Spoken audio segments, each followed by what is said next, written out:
A Perfect Flight, ela começou quando a gente identificou que a gente tinha aplicações tanto no estado do MT quanto do MS.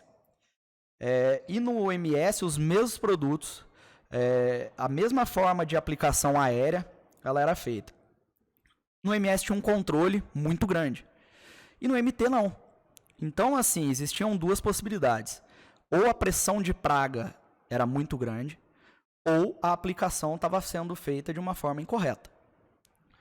A gente começou a acompanhar e a forma de se extrair esse tipo de informação, depois de muita pesquisa, é que ficava tudo isso que a gente precisava para gerar indicadores e para conseguir ter essa visibilidade dentro do GPS da aeronave. Então a gente precisava de um software que identificasse desde velocidade da aeronave, altitude, uma série de fatores, onde se abria para aplicar e onde fechava. Ou seja, eu tenho um georreferenciamento da propriedade e eu tenho essas informações básicas para iniciar um projeto, eu consigo ter uma gestão mais aprimorada do que existia. A gente chama um professor da Unesp, hoje uma maior referência do Brasil, chama Ulisses Antoniassi, passa a nossa ideia de ter um software que cria esses indicadores e ele vai ser o responsável por dizer qual o seu acerto, qual a sua falha, qual a sua perda, e dá a questão técnica, né, dos algoritmos de o que vezes isso ou o que menos isso vai gerar esses números. Isso tudo já estava lá dentro. Bastava uma pessoa com muito conhecimento e um desenvolvedor compilar tudo isso. E aí você consegue ter uma imagem e não só calcular o pós-voo, ou seja, enxergar o que aconteceu, como você consegue inverter o processo. Você vira um Waze da aplicação, onde você vai mostrar para o piloto qual a melhor rota e como ele vai fazer isso. Se ele sair e entrar numa área de restrição, tem um sinal sonoro que vai mostrar para ele, ó, você não está de acordo com as leis e com as normas. Então, ele já consegue se corrigir. E vira uma auditoria também. O cara que fez a coisa errada tá ferrado. Exato, mas a gente procura levar hoje muito mais pro lado do benefício que ele tem. Lógico. Por quê? Essas empresas aéreas, muitas vezes é o próprio dono que aplica. Ele consegue ter uma redução do combustível, então isso é um impacto imediato da emissão de carbono. Ele consegue ter uma margem de 8 a 10% de economia no combustível dele, que vai impactar no negócio dele. Ou seja, o produto, geralmente quem coloca é o produtor. Então eu vou ter esse benefício como produtor. Mas ele, na operação dele e na onde ele consegue aumentar uma margem, muitas vezes, esse número de 8 a 10% é o lucro dele naquela safra. Ou seja, então ele tem um potencial de, se ele está tendo lucro trabalhando daquela forma, de dobrar. Então ele tem possibilidade de investir numa nova aeronave no outro ano, de ampliar o número de clientes. Isso, esse trabalho nosso chancela para ele, num vizinho, por exemplo, o índice que ele está tendo. Ó, eu estou aqui, estou oferecendo meu serviço, olha que eu estou com 92% de eficiência na aplicação. Caramba, esse é o número que vocês estão chegando hoje. Hoje nós temos números aí que chegam até 96%. Saiu fora da curva da média de 70% do Brasil. E na média a gente traz os nossos clientes acima de 90%. Só que, o que a gente traz de novos benefícios? Aonde ficou essas falhas que vão acontecer por ser um ser humano a 100 e tantos quilômetros por hora, a 5 metros de altitude? Onde que a gente consegue trazer? Gera-se um mapa que fica essas falhas e a gente gera um novo job que a gente fala para um drone. Então o drone 100%. vira 100%, porque o drone ele não tem uma capacidade hoje, e eu não vejo nos próximos 5 anos aí, de atender áreas gigantescas como é no Brasil. Mas ele tem totais condições, e hoje a gente já tem clientes utilizando isso.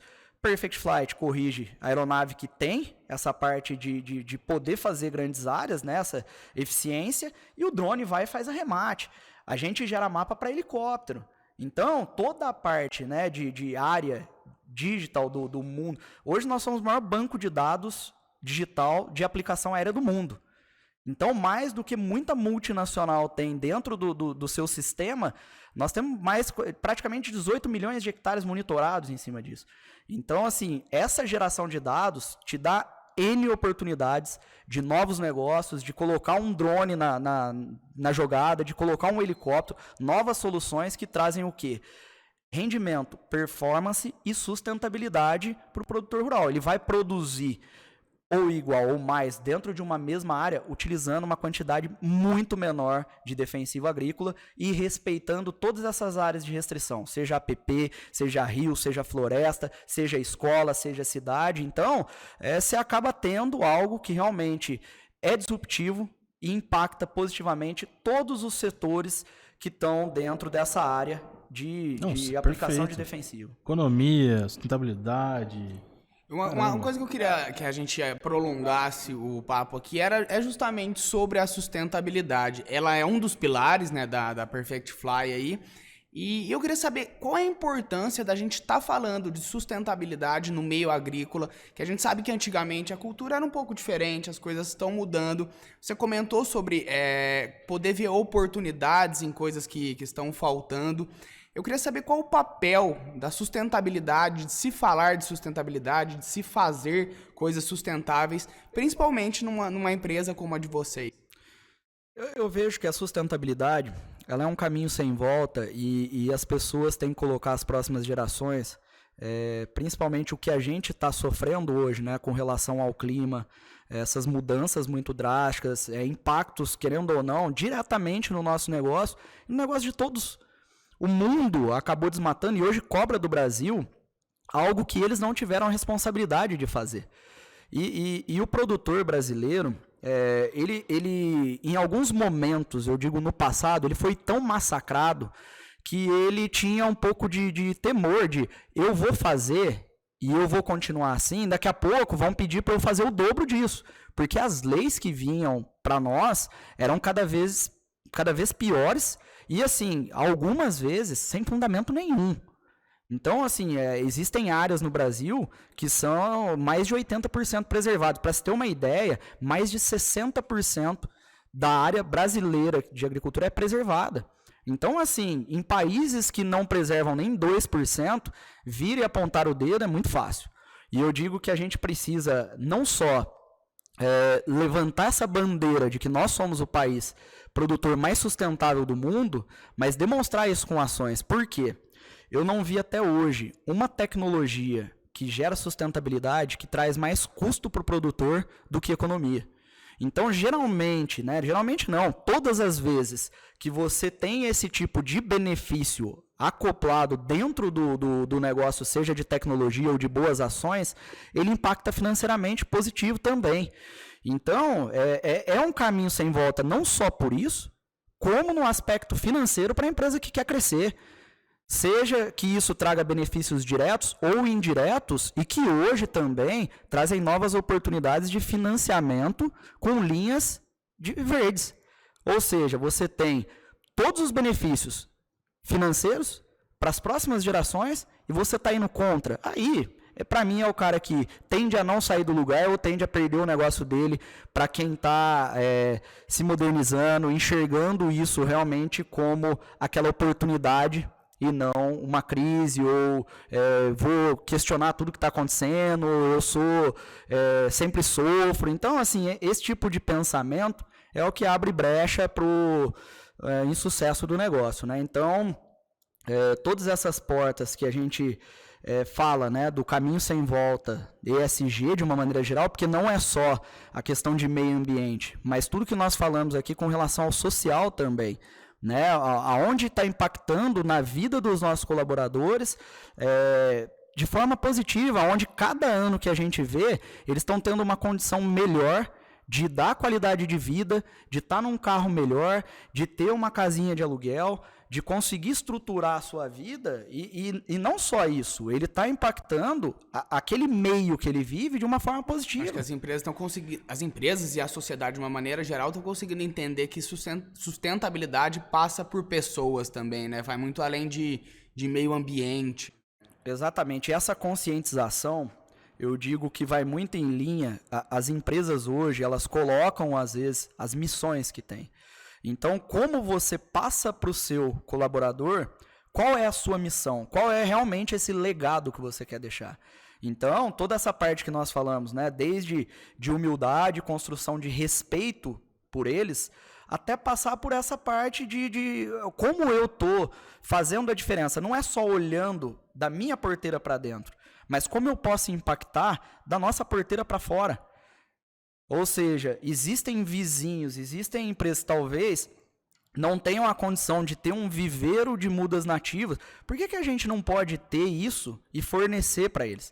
Então é assim, você começar a estruturar a sua empresa não pensando só nela, mas aonde eu posso, dentro da minha região ou dentro de um cenário que seja positivo para o país, né? E levar essa bandeira, levantar, que nem a gente teve uma ação do Ministério da Agricultura da Holanda.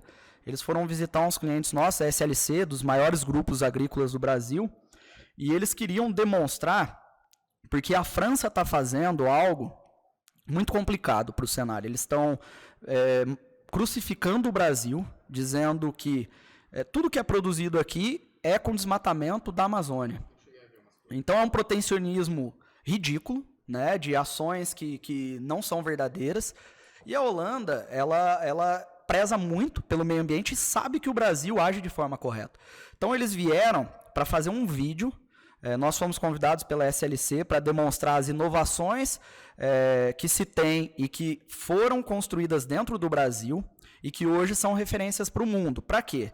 Para fazer esse vídeo correr a Europa, para correr a Ásia, Oceania, que seja na Austrália, e demonstrar ali o quanto a gente impacta positivamente ações que são a favor do meio ambiente. Ou seja, uma SLC, eles não só usam a Perfect Flight, quanto eles usam inúmeras outras tecnologias que nasceram no Brasil, que hoje trazem gestão e rastreabilidade das suas operações e que tem todo esse respeito pelo social e pelo meio ambiente. Isso foi muito legal, saiu em vários jornais aí de respeito não só no Brasil, quanto fora do país. E assim, demonstram que a gente está indo numa linha muito correta. E que independente de alguns países que usam esse tipo de estratégia para se beneficiar e para desvalorizar o nosso produto, porque eles sabem que nos próximos anos, e eu digo aí até 2040, 2050, não vai ter país para alimentar o mundo como o Brasil, e principalmente de forma responsável e sustentável. Então, assim, é uma forma de conseguir começar a criar algum tipo de problema para que eles possam se beneficiar, seja por desvalorização do nosso produto, ou seja por perda de credibilidade com as ações que a gente tem para fora. E eles não vão conseguir. Eles não vão, porque os países que são sérios e que realmente têm governo voltado para ter uma lógica, para se analisar como é a agricultura aqui, eles sabem que isso é totalmente uma bobagem, entendeu? Então eu acho que com o tempo, só que a nossa mídia complica muito. E são assim pessoas que estão indo para um lado tendencioso de já comprar uma briga antes de ir conhecer uma realidade, pegar um avião, vai lá no Cerrado e veja quantas pessoas dependem daquilo, fazem aquilo com amor e que realmente cuidam do meio ambiente como ninguém. Como ninguém.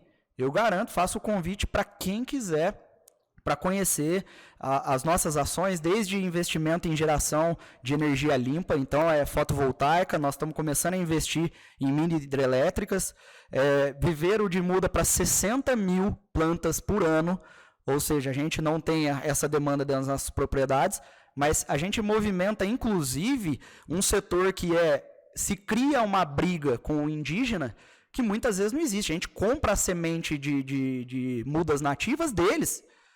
Eles hoje são os principais fornecedores disso, ou seja, a gente movimenta a economia, inclusive dos indígenas.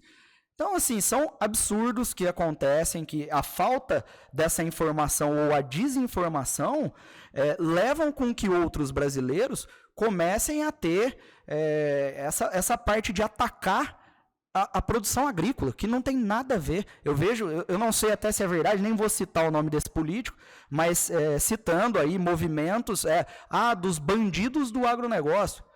Cara, existe bandido no agronegócio igual existe em todos os setores. Só que eu garanto que tem muito menos no agro, porque esse cara se queima muito rápido. Ele se queima muito rápido. Cara que é metido com grilagem de terra, com qualquer tipo de problema, o agro se comunica de uma forma muito rápida com relação a isso. Então, começa a perder credibilidade na parte de compra de insumos, na hora de venda, exigem uma série de coisas. Né? Muito conectados. Muito. Então, são esses os pontos.